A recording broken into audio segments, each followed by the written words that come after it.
Hello दोस्तों, Vipin academy पर success में आपका स्वागत है। आज का वीडियो हम लेकर आए हैं मेटल्स। बहुत ही एक महत्वपूर्ण चैप्टर है आईटीआई वालों के लिए, मैकेनिकल ट्रेड के लिए बहुत ही महत्वपूर्ण चैप्टर है मेटल्स। आज हम लोग मेटल्स के बारे में जानेंगे। मेटल्स कितने प्रकार के होते हैं, मेटल्स की उत्पत्ति कैसे होती है, मेटल्स को हम कैसे प्राप्त करते हैं, ये सारी बातें हम जानेंगे। तो आइए देखते हैं सबसे पहले मेटल के बारे में। तो हम लोग 9 क्लास में पदार्थ के बारे में पढ़े थे। सबसे पहला चैप्टर है पदार्थ। तो पदार्थ क्या होता है? तो दुनिया की वे सारी चीज़ें जिसमें द्रव्यमान हो, जो स्थान घेरे, जिसे हम छू सकते हैं, ये सब पदार्थ कहलाता था। उसमें पदार्थ को 3 वर्ग में बांटा गया था। सब्सटेंस को 3 भाग में बांटा गया था: तत्व, यौगिक और मिश्रण। तत्व, यौगिक और मिश्रण, एलिमेंट, कंपाउंड और मिक्स। उसके बाद तत्व को 2 भाग में बांट दिया गया था: मेटल और नॉन मेटल, धातु और अधातु। धातु और अधातु। तो हम धातु के बारे में जानेंगे सबसे पहले। तो धातु को भी 2 भाग में बांट दिया गया है। आईटीआई में धातु को 2 भाग में बांटा गया है। एक है तो लौह धातु, लौह धातु, और दूसरा है अलौह धातु, अलौह धातु। लौह मतलब होगा फेरस,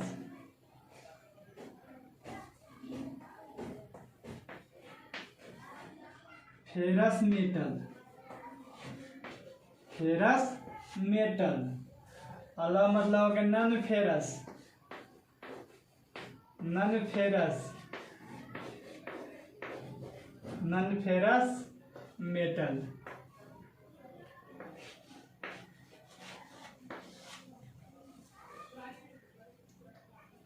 धातु को 2 भाग में बांटा गया है हमारा आईटीआई के सिलेबस के अनुसार।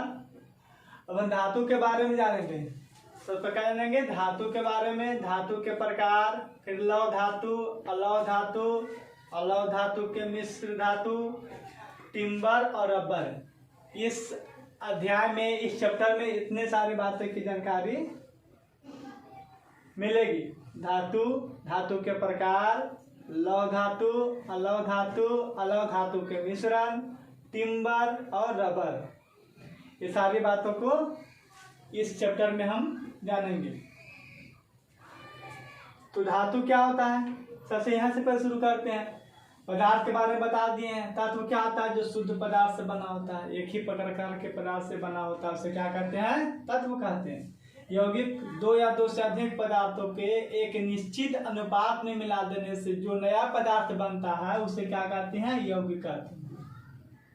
यौगिक का जो गुण होता है, जो नया पदार्थ जो बनता है और जो जिससे मिलकर बना था, दोनों का गुण काफी आपस में चेंज होता है।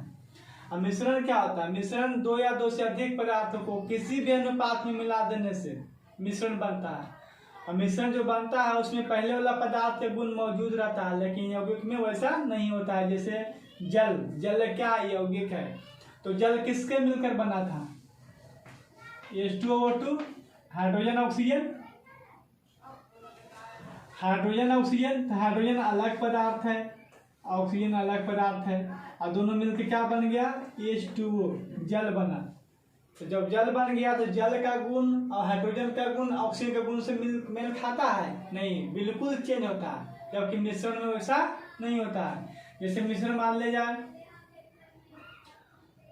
कोई चीज का मिश्रण ले लो, जैसे जल ले लेते हैं और पहले चीनी ले लिए और दोनों मिला दिए, तो जो शरबत बनेगा, जो मिश्रण बनेगा, तो चीनी का गुण भी मिश्रण में मालूम रहता है और जल का भी गुण मिश्रण में मालूम होता है।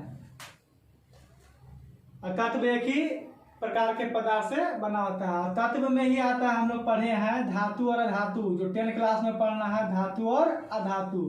तो धातु क्या होता है? तो धातु एक विद्युत का सुचालक होता है। धातु क्या होता है? विद्युत का सुचालक होता है और उष्मा का भी सुचालक होता है।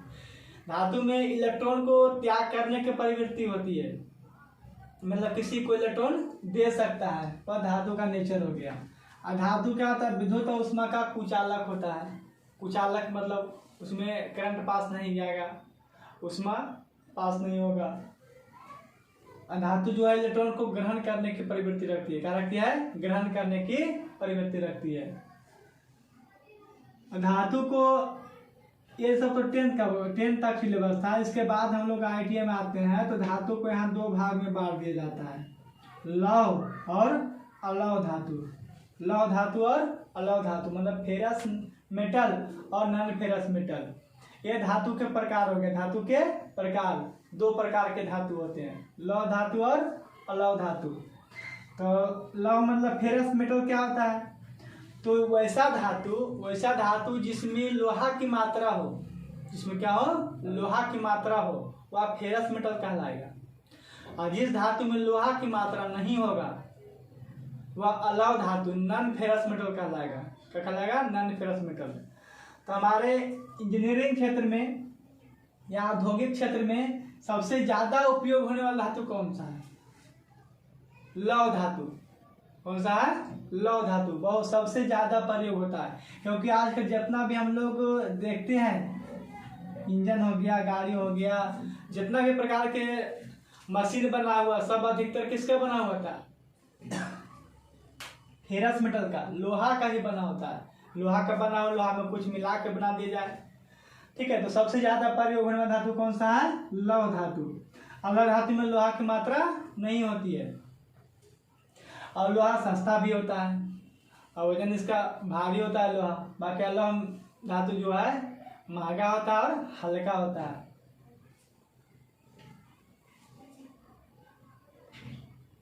लौह धातु तो जानेंगे, लौह धातु के बारे में जानेंगे। तो लौह धातु में लोहा का प्रयोग कौन कर सकता है? इंजीनियर लोग करेगा। क्या करेगा? जब तक उसका गुण के बारे में जानकारी नहीं होगी, जब तक किसी भी पदार्थ का गुण के बारे में हम जानकारी नहीं लेंगे, जानेंगे नहीं, तो वो उसका प्रयोग कर पाएंगे? नहीं करेंगे, क्योंकि उसके गुण के आधार पर उसका प्रयोग किया जाता है। जैसे आपको किसी आदमी से अगर कुछ काम है तो पहले उस आदमी के से काम लेना है तो उस आदमी का नेचर आपको पता होना चाहिए। अगर नेचर पता नहीं होगा, पता नहीं काम करेगा या ना करेगा। किसी को बोले कुछ करने के लिए तो उसका नेचर जानता है कि नहीं, उसको बोलेंगे तो वह काम कर देगा, तब उसके पास हम लोग जाते हैं, हेल्प कर लीजिए। उसी तरह से धातु के बारे में जानेंगे, उसका पूरा गुण जानेंगे, तभी हम उसका उपयोग कर पाएंगे। इसलिए हम क्या जानेंगे? धातु के गुण जानेंगे। तो इसके पहले हम जानते हैं धातु लौह जो है, धातु कहाँ से आया, धातु की उत्पत्ति कैसे होता है, इसका निर्माण कैसे होता है। निर्माण के बारे में जानेंगे। निर्माण करने में काफी महंगा तो नहीं होता है, काफी सस्ता होता है। और निर्माण अगर इजी पे नहीं होगा या फिर निर्माण करने में ज्यादा पैसा खर्चा होगा तो फिर उसका प्रोडक्शन भी ज्यादा महंगा होगा। तो धातु कहाँ से आता है? तो वह धातु एक खनिज पदार्थ है। धातु क्या है? एक खनिज पदार्थ है। तो इसको नोट कर लीजिए, 2 मिनट का समय देता हूँ।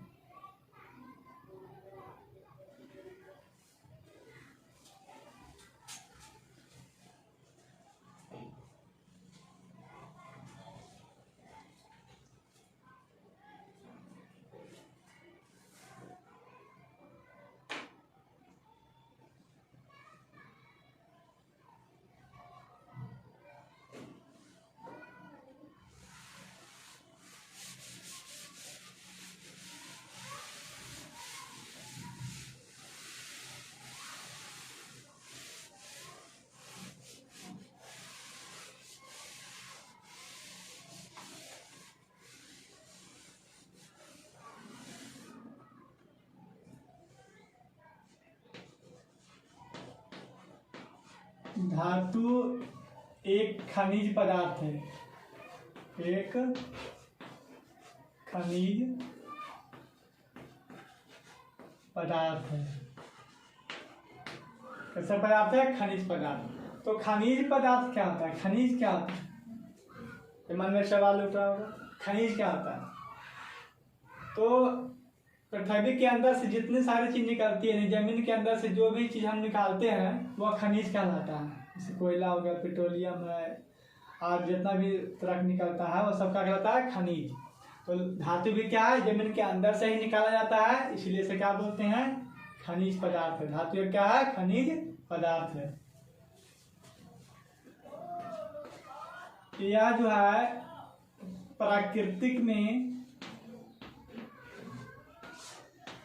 प्रकृति में अयस्क के रूप में पाया जाता है।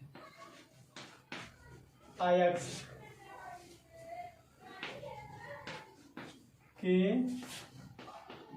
रूप में पाया जाता है।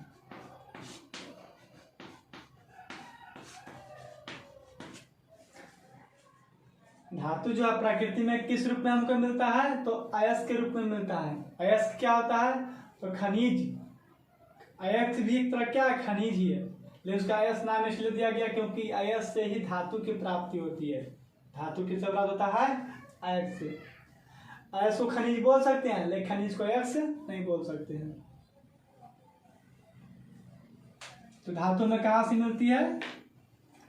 अयस्क से प्राप्त होता है। तो प्राकृतिक में हमको धातु लोहा, तो लोहा डायरेक्ट नहीं मिलता है, उसका लोहा का अयस्क मिलता है। उस अयस्क को कुछ प्रक्रिया करने के बाद हमको लोहा प्राप्त होता है या अन्य धातु प्राप्त होता है।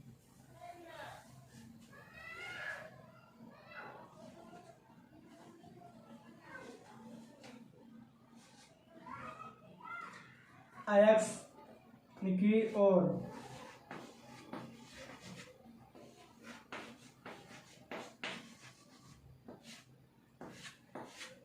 इसी से हमें धातु प्राप्त होती है। धातु मेटल और अधातु नॉन मेटल। धातु में जो अयस्क को जब निष्कर्षण करेंगे या फिर उसका कुछ प्रक्रिया करेंगे धातु प्राप्त करने के लिए, तो धातु ही प्राप्त नहीं होगा, धातु के साथ कुछ और अनावश्यक चीज प्राप्त होगा, धातु भी प्राप्त होगा। तो जो हमको चाहिए उसको निकालते हैं, बाकी क्या करते हैं? छोड़ देते हैं।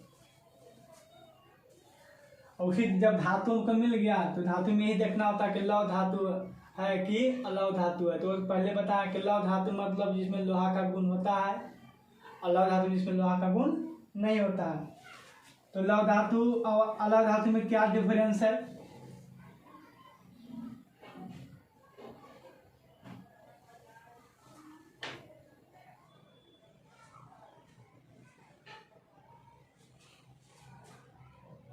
नोट कर लीजिएगा वीडियो को पॉज करके।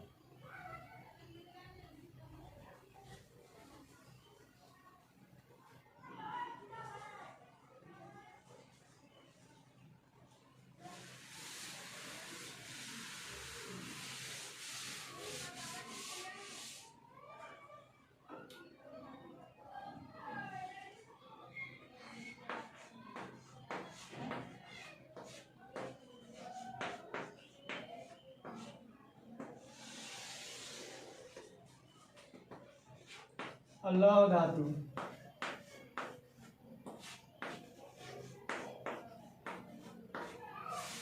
लौह धातु और अलौह धातु। तो लौह धातु में क्या होता है? लौह धातु में जो होता है कार्बन और लोहा का मिश्रण होता है। लौह पदार्थ प्लस कार्बन मौजूद होता है, कार्बन रहता है। अलौह पदार्थ में लोहा का पदार्थ और कार्बन मौजूद नहीं रहेगा।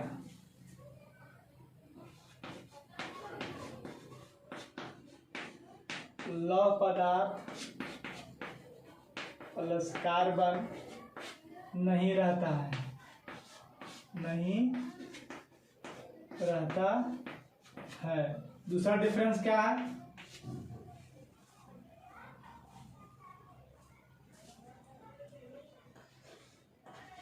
लोहा लौह पदार्थ जो होता है काला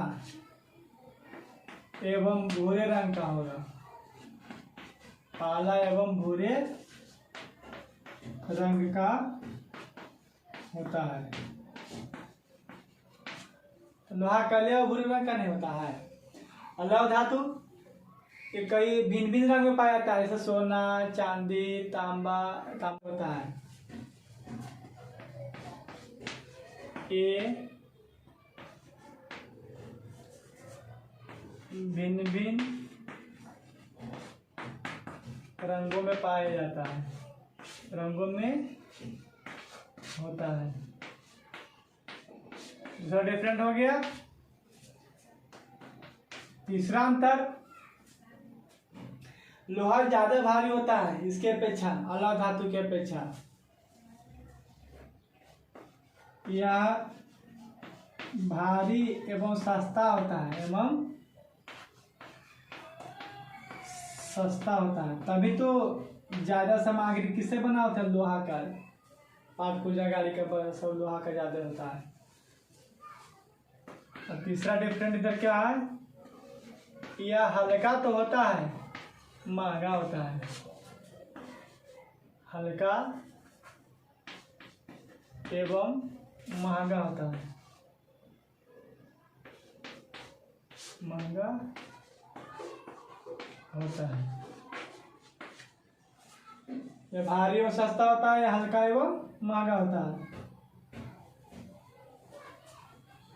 इसमें चुंबकीय सबसे बड़ा गुण, महत्वपूर्ण गुण है चुंबकीय। या इसमें लौह धातु में जो होता है, इसमें चुंबकीय का गुण होता है। इसमें चुंबकीय गुण होता है, इसमें चुंबकीय गुण नहीं होता है। इसमें चुंबकीय गुण नहीं होता है।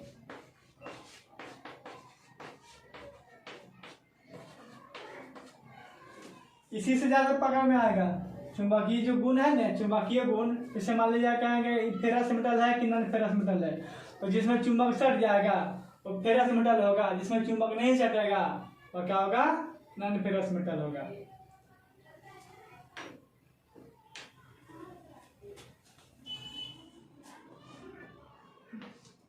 पांचवा गुण,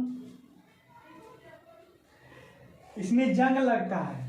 लोहा में क्या लगता है? जंग लगता है। तो अलौह धातु में जंग में संक्षारण होता है। क्या होता है? संक्षारण मतलब कि नष्ट होता है, बहुत कम होता है, इसमें ज्यादा जल्दी नष्ट होता है।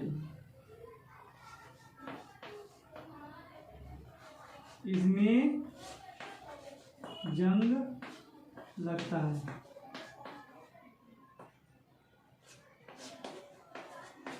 इसमें क्या होता है? संक्षारण होता है। इसमें संक्षारण होता है। कोई जैसे चांदी या सोना का कोई जेवरात होता है तो देखे कुछ दिन बाद काला ऊपर एक परत पड़ जाता है, काला हो जाता है। तो एक आता है धातु में लौह और अलौह धातु। धातु में क्या था? लौह धातु और अलौह धातु। तो लौह धातु अलग धातु में क्या डिफरेंस है ये जानेंगे।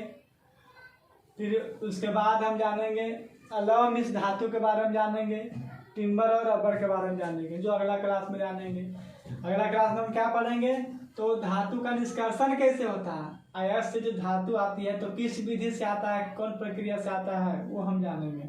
और उसके पूरा प्रॉपर्टी जानेंगे धातु का, तब हम उसका उपयोग कर पाते हैं।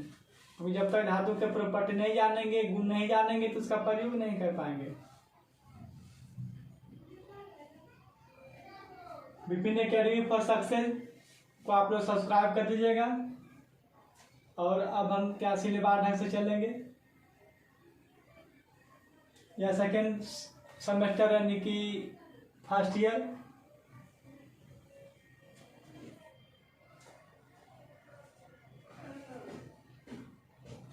फर्स्ट ईयर का चैप्टर है, इसको नोट कर लीजिएगा। थैंक्स।